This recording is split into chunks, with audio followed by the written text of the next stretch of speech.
Life is illusion. Illusion is Maya. Maya is Delulu. Delulu is ghost? S.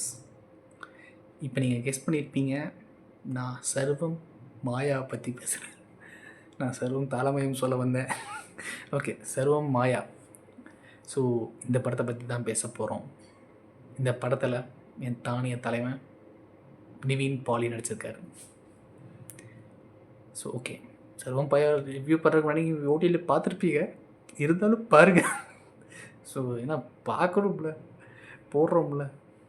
So இது வந்து ஒரு horror மூவின்னு சொல்லுவானுங்க, அப்புறம் ஹாரர் குட்டு மூவின்னு ஏதோ சொல்லுவானுங்க. நம்பிடாதீங்க, நானும் சொல்லுவேன் அதுதான், கடைசி சொல்லுவேன், நம்புங்க. ஸோ டோட்டலாக வந்து இந்த மூவியை ரிவ்யூ பண்ண போகிறோம். அண்டு ஒரு நல்ல படம் தான். படம் டெடி படம் இல்லை, ஆவிகளுக்கு பிரியமானவள் படம், சீரியல் மாதிரி எடுத்திருக்கானுங்க. சரி ஓகே, ரொம்ப ரோஸ்ட் பண்ணாமல் மேட்ருக்கு போவோம். அடுத்த ஒரு ரிவ்யூ ஆரம்பிக்க போகுது. மறக்காமல் சப்ஸ்கிரைப் பண்ணிக்கோங்க, இல்லைனா வருத்தப்படுவேன். ஸோ ரிவ்யூ ஸ்டார்ட் பண்ணலாமா? ஓகே, படத்தில் என் தலைவன், தானிய தலைவன் நிவின் பாலி வந்து, நிவின் பாலியோட பேர் என்ன தெரியுமா? பிரபந்து நம்பூதிரி. தலைவன் ஒரு ரோல் இல்லைங்க, அவன் ஒரு ஏத்திஸ்ட், அவன் ஒரு கிட்டாரிஸ்ட், அப்புறம் ப்ரைஸ்ட்டு கூட, அதாவது நம்பூதிரி. 3 ரோலையும் தலைவன் படம் ஸ்டார்டிங்கில் நான் ஏத்திஸ்டாக இருப்பார், நடுவில் நம்பூதிரியாக மாறிடுவார், அப்புறம் கடைசியில் தான் என்னடாது கிட்டாரிஸ்ட்டாக மாறுவார். ஸோ இந்த 3 ரோலையும் தனியாக வேறு லெவலில் பண்ணியிருக்கான். மறக்காமல் இந்த படம் பாருங்கள். இதோட முடியாது, நான் இதுக்கப்புறம் எக்ஸ்பிளைன் பண்ணுறேன் ஒவ்வொன்றா. ஸோ தலைவன் ஸ்டார்டிங்கில் என்ன ஆச்சுன்னு தெரியுமா? படம் ஸ்டார்டிங்கில் தலைவன் ஒரு கிட்டார் வச்சிட்ருக்கான். பார்த்தா பாஸ்போர்ட் அனுப்பலை, அதனால் வந்து அந்த மியூசிக் ட்ரூப் வந்து என் தலைவனை விட்டுட்டு போயிட்டானுங்க யூரோப்புக்கு ஃப்ளைட்டில். அதுக்கப்புறம் என் தலைவன், தானிய தலைவன் நிவின் பாலி என்ன பண்ணுறது ஏது பண்ணுறதுன்னு தெரியாமல் முடிச்சுட்டு இருந்தான். ஏன்னா 2 மாதம் வரமாட்டானுங்க, நம்ம வராட்டி பொழப்பில்லை. ஸோ அதுக்கப்புறம் ஓகே, இது சரிப்பட்டு வராது, நம்ம வீட்டுக்கே போயிடுவோம் அப்படின்னு சொல்லிட்டு வீட்டுக்கு போனான் என் தலைவன். வீட்டில் கொஞ்சம் கொஞ்சமாக அவமானப்பட்டுட்டு இருந்த தலைவன், அவங்க அப்பா, இந்த காலத்து பசங்க ஒரு 500 ரூபா, சரி ஒரு 1000 ரூபா, ஒரு 200 ரூபா, சரி 200 ரூபாய் வருது, ஒரு 1000 ரூபா 2000 ரூபா கேட்டு வீட்டில் அவங்க அப்பா கிட்ட கேட்குறது ஒரு நியாயமான விஷயம் தானே. என்ன தப்பாக கேட்டு போட்டான் என் தலைவன்? ஒரு 200 அப்படின்னு சொல்லிடுவானுங்களோ, அதை விட்டு 200 தான் கேட்டான். 200 கேட்டதுக்கு ஒன்று தர முடியும், இல்லை முடியாது. அதுவும் எதுக்கு கேட்டான்? வெறும் டீ குடிக்கிறதுக்கு கேட்டாங்க. என்ன சொல்லியிருக்கணும்? இல்லைப்பா என்கிட்ட இப்போ காசு இல்லை, டைட் அப்படின்னு சொல்லியிருக்கணும். அவங்க அப்பா என்ன நினச்சாரு எது நினச்சாருன்னு தெரியல. உள்ளே போனார். உள்ளே போய் பணத்தை ஓகே நான் 500 ரூபா எடுத்து இந்த 500 ரூபா அப்படின்னு நினச்சி சொல்லுவார்னு பார்த்தா தலைவன் அவங்க அப்பா டீ ஊற்றி ஒரு ஃப்ளாஸ்கில் கொடுத்து போட்ட என் தலைவனுக்கு அசிங்கமாக போச்சுங்க. அந்த அசிங்கத்தை எப்படியாவது ஈடுகட்டு ஆகணும்னு அவன் சின்ன வயசுலேயே வந்து அவன் ஃபேமிலி நம்பூதிரி தான். ஸோ இவனும் வந்து ஃபஸ்ட்டு அந்த என்ன படிப்பானுங்களை நம்பூதிரிக்கு அதெல்லாம் படிச்சுட்டு இருந்தான். ஒரே ஒரு இன்சிடெண்ட், அவங்க அம்மா வந்து இவன் ப்ரேயர் பண்ணும்போது இறந்துட்டாங்க. இறக்கும்போது இவன் ப்ரேயர் பண்ணிகிட்டு இருந்திருக்கான். அவங்க அம்மா கூப்பிட்ருக்காங்க, ஆனால் இவனுக்கு கடவுள் தான் முக்கியம், அந்த நேரத்தில் ப்ரேயர் பண்ணிகிட்ருக்கான். அதனால அவங்க அம்மா இறந்துட்டு போயிட்டாங்க. இப்படி ஆகிப்போச்சேன்னு சொல்லி இவன் இதுக்கப்புறம் கடவுள் இல்லை, அங்கே தான் ஒரு ஏத்திஸ்டாக மாறுறான் என் தலைவன். இதெல்லாம் வந்து ஃப்ளாஷ்பேக். அவனுங்களே இவ்வளோ தான் சொல்லியிருப்பானுங்க, நானும் இவ்வளோ தான் சொல்ல போகிறேன். ஸோ இது ஒரு சைடு. இவன் இதுக்கப்புறம் வந்து நான் மூதறியாக போக மாட்டேன்னு ஒரு சைடில் இருந்தான். ஓகே. இந்த டீ அசிங்கத்தில் என் தலைவன் ரொம்பவுமே அசிங்கப்பட்டனால திருப்பியும் அந்த நான் இதுக்கப்புறம் நம்பூதிரி ஆக மாட்டேன்னு சொல்லியிருந்த வாய் திருப்பி நான் நம்பூதிரி ஆகிறேன். எனக்கு இப்போவும் கடவுள் நம்பிக்கை இல்லை. ஆனால் இந்த இந்த இந்த இந்த இந்த இந்த இந்த இந்த நான் பூஜை பண்ணி சம்பாதிப்பேன்னு சொல்லி ஒரு மோட்டிவேஷன் எடுத்து வர்ற நேரத்தில் தான் நம்ம டப்புன்னு யாரும் வரமாட்டானுங்களே, கூப்பிட மாட்டானுங்களே, அதுக்குன்னு ஒரு கேரக்டர் வேணும்ல. ஸோ அதுக்காகவே உருவாக்கப்பட்ட கேரக்டர் யார் தெரியுமா? அவங்களோட ஃப்ரெண்ட் இல்லை கசின், எதுன்னு டிஃபைன் பண்ணல, ஆனால் இருந்தானுங்க ஒருத்தன். ஸோ அவர் தான் ஃப்ரெண்டு கேரக்டர். அவர் பேர் ரூபேஷ், கேரக்டர் பேர். ஆனால் ஒரிஜினல் பேர் அஜு வர்கீஸ். அஜு வர்கீஸ் தான். ஆமாம், அஜு வர்கீஸ் தாங்க. ஸோ அவர் இதுக்காகவே செதுக்கப்பட்டிருக்காரு. ஸோ திருப்பி இவர் அவர் ஒரு காமெடியான நம்பூதிரி. அவரோட கேரக்டர் பெருசு எதுவும் இல்லை, ஆனால் பார்த்தாலே சிரிப்பு வரும். சூப்பராக பண்ணியிருக்காரு அவர். உருப்படியாக இருக்கிறது இந்த படத்தில் இவர் ஒருத்தர். ஸோ எல்லாம் ஆவிகளுக்கு பிரியமானவள் பைரவி சீரனை எடுத்து வச்சுட்டு படத்தை ஓட்டிட்டீங்களேடா. சரி, ஓகே. என்னன்னா, இல்லை எனக்கு மட்டும்தான் இப்படி தெரியுதா, இல்லை உங்களுக்கும் அப்படி தெரியுதான்னு கமெண்ட் பண்ணு. இல்லை நான் டெலிவிஷனில் இருக்கேனா எனக்கு புரியல. இங்கே எவனாவது ஆவிகளுக்கு பிரியமானவர் பைரவி இருந்தால் கமெண்ட் பண்ணுங்கள், ஓகேவா? மறந்துடாதீங்க. ஸோ அதான் இந்த கேரக்டருக்கு வந்துடுவோம். ஏன்னா நான் இப்போ ரிவ்யூ கேரக்டர் எதுவும் பேசிகிட்டு இருக்கேன். ஓகே, இந்த கேரக்டர் பார்த்திங்கன்னா ஒரு ஜாலியாக ஃபன்னான character, friend character, cousin character. ஏன் கவலையே படாத கேரக்டர். கல்யாணம் ஆகலை, அப்படி ஜாலியாக இருக்காங்க பசங்க. அவர் ஒரு நம்பூதிரி தான், சும்மா போட்டு அவர் கஷ்டப்பட்டு வந்திருக்காரு அப்படின்னு சொல்லுவார். ஓகே அப்படின்னு சொல்லிட்டு ஒரு நம்பூதிரி கேரக்டர் இருந்துச்சு, அவங்க ஃப்ரெண்டு கேரக்டர். இவங்களுக்கு அசிஸ்டண்ட்டாக போய் சேர்ந்தால் நம்ம தலைவன், தானி தலைவன் நிவின் பாலி. போய் சேர்ந்தது 4 நிமிஷத்துக்கு பாட்டில் 30 பூஜைகள். 30 பூஜைக்கு 4 லட்சம் சம்பளம் அப்படின்னு சம்பாரித்தான் என் தலைவன். என் அப்பா டீ கொடுக்காதனால 4 நிமிஷம் பாட்டில் தலைவன் 30 பூஜை பண்ணி சம்பாரிச்சிட்டான். அந்த பாட்டிலேயே நம்ம ஃப்ரெண்டு வர்கீஸ் இருக்கார்ல, அவனை கூப்பிட்டு வந்ததே அடிபடுறதுக்கு தான், ஆக்சிடெண்ட் ஆகிருக்கு. அவனை ஆக்சிடெண்ட் ஆகி ஒரு இதில் படுக்க வச்சாச்சு. அப்போ அந்த பாட்டு முடித்தோடனே இன்னொரு கால் அந்த நண்பனுக்கு வருது. என்ன கால்னா, என் வீட்டில் பேய் வந்துருச்சு, என் பையனுக்கு பேய் பிடிச்சிருச்சு, நீங்கள் தான் ஓட்டணும், இல்லைனா ஓட்ட முடியாது அப்படின்னு சொல்லிட்டு ஒரு கால். இந்த காலுக்கு தான் இந்த கிளைண்ட்டுக்கு தான் நம்மளோட ஹீரோவை கோத்து விடுறான். இங்கே தான் கோஸ்ட் வருது. படத்தில் கோஸ்ட்டு வரும்போதெல்லாம் நல்லா காமிப்பானுங்க, ஆனால் கோஸ்ட்டை கொஞ்சம் நல்லா காமிச்சிருப்பானுங்க. பார்ப்போம், ரிவ்யூவில் பார்ப்போம். ஸோ இதுக்கப்புறம் தான் அவன் வீட்டுக்கு போனான். எப்போ போல் போய் பூஜை ஆரம்பிச்சிட்டான்.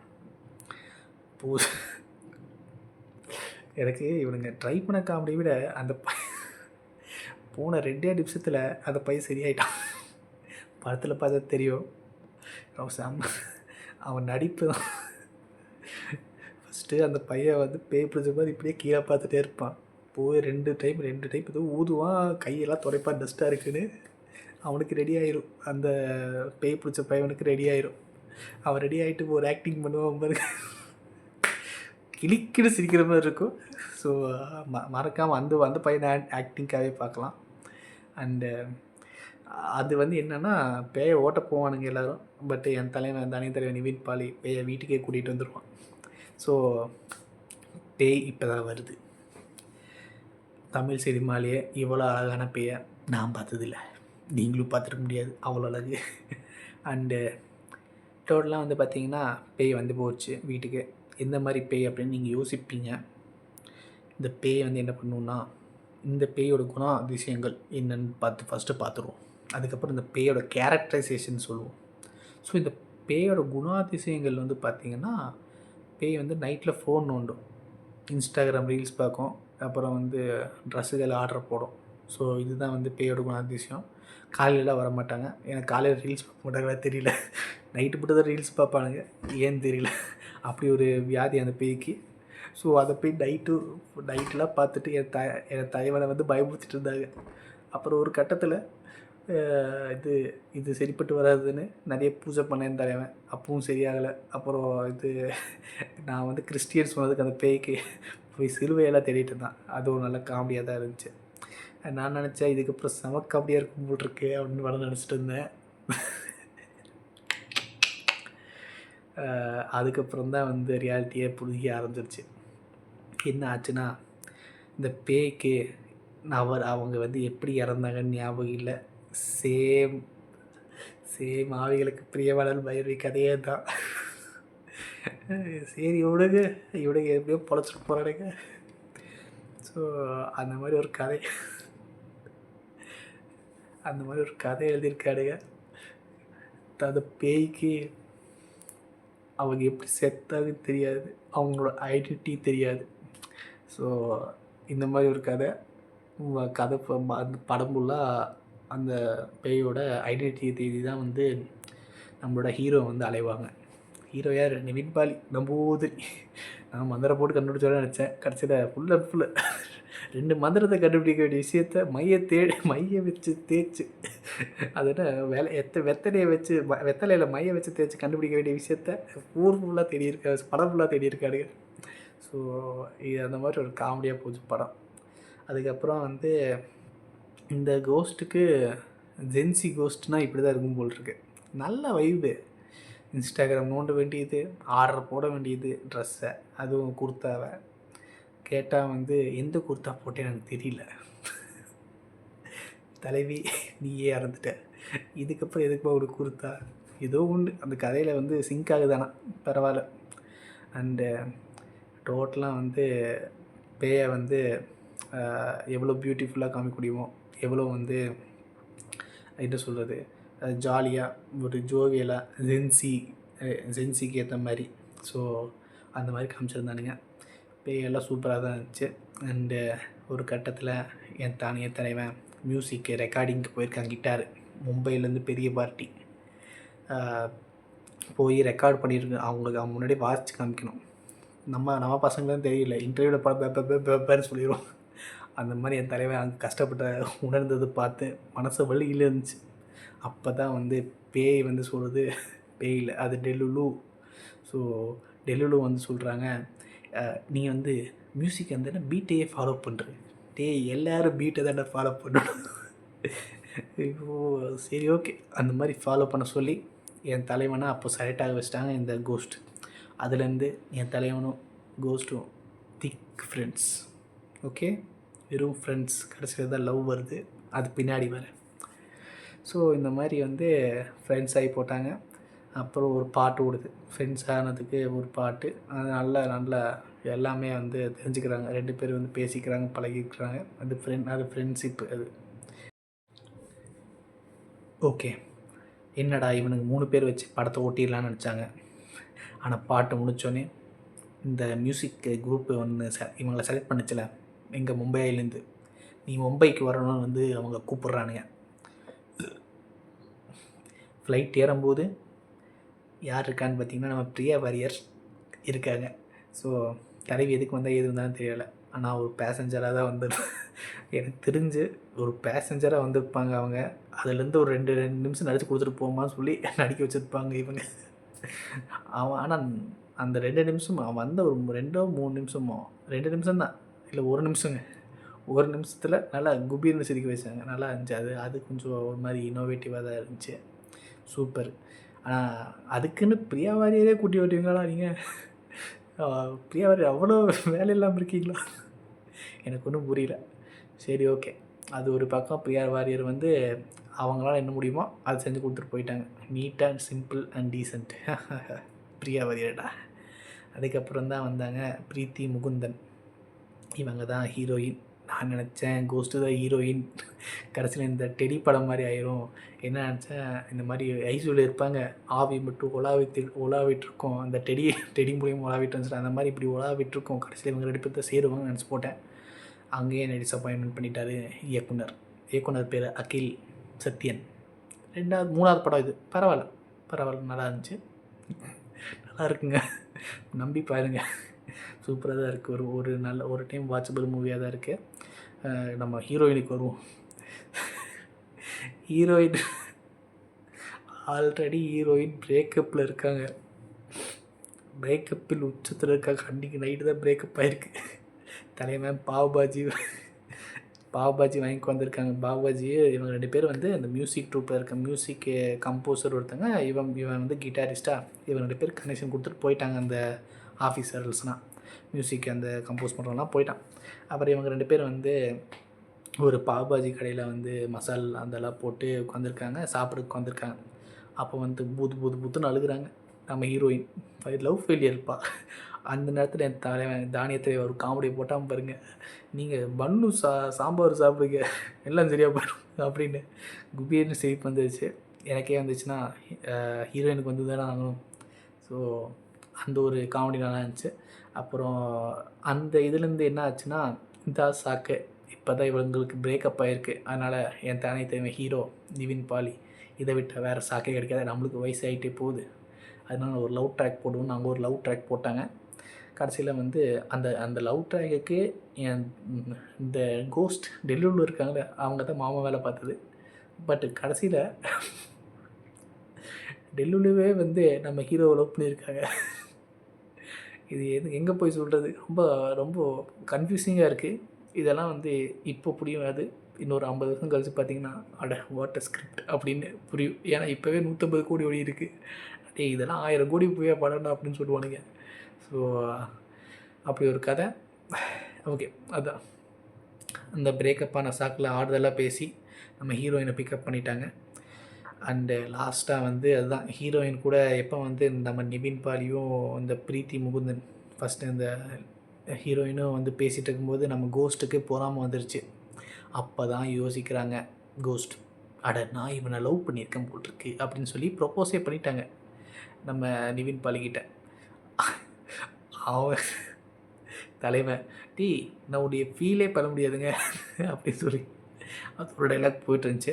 அப்புறம் அந்த சீனில் தான் வந்து அவங்க லாஸ்ட்டாக வந்து இந்த படம் முடிஞ்ச எண்டுக்கு வந்துட்டோம். ஓகேவா, இதுதான் படம், இதுதான் எண்டுக்கு வந்தாச்சு. எண்டில் வந்து பார்த்திங்கன்னா ஒரு ஆக்சிடெண்ட் நடக்கிற மாதிரி இருக்கும். அது வந்து தடுத்து நிறுத்திடுவாங்க நம்ம கோஸ்ட்டு.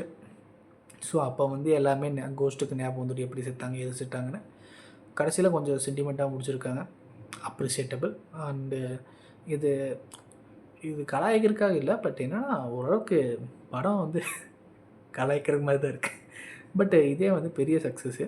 இது வந்து நிவின் பாலியோட கம்பேக்கான்னு பார்த்திங்கன்னா எனக்கு தெரிஞ்சு அவரோட கம்பேக் இது இல்லை. பட் இது ஒரு நல்ல ஒரு ஸ்டெப்பிங் ஸ்டோன்னு சொல்லுவேன். இதுக்கப்புறம் நல்லா ஒரு 2-3 ஸ்கிரிப்ட் நல்லா பண்ணார்னா திருப்பி அவர் வந்து பேக் டு ஃபார்முக்கு வந்துடுவார். எனக்கு அவர் ரொம்ப பிடிக்கும். பிரேமம்லாம் பார்த்துருக்கேங்க.